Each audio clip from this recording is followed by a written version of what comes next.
តើអ្នកណាមួយ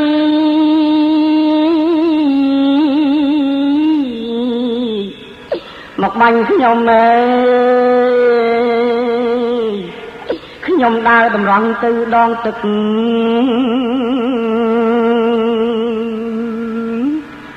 ដៃកាន់ដៀតអមជាមួយអមរិតលាន់ស្នូក៏ក្រឹកអើយ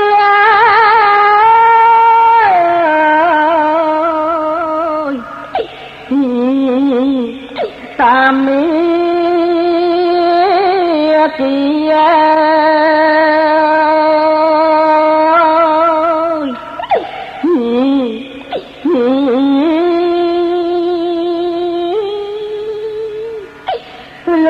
ទីពីអ្វីមកបាញ់ខ្ញុំ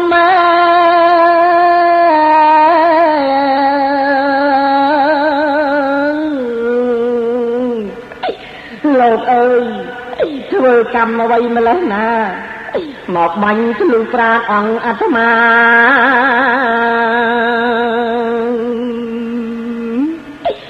ឈាមដាកាយា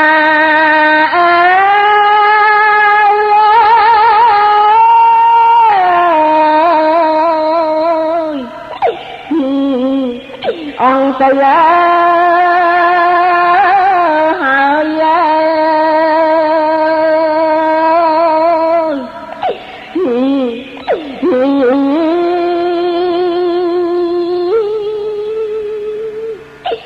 បើស្លាប់ខ្ញុំហើយមាននរណា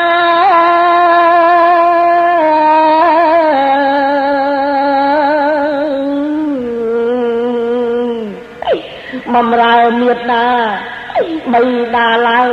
ស្លាប់ដល់3នាក់ព្រះគុណអើយ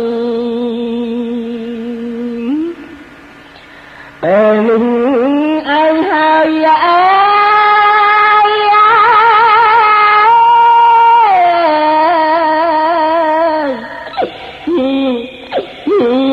ត្រូវមក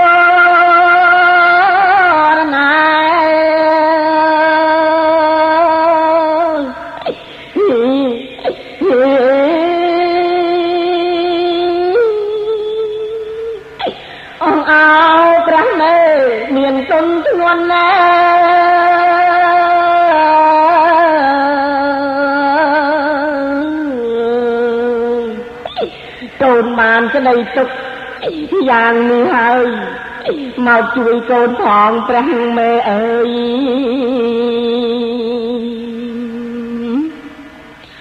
ស្លាប់អីឡើយហើយអើយ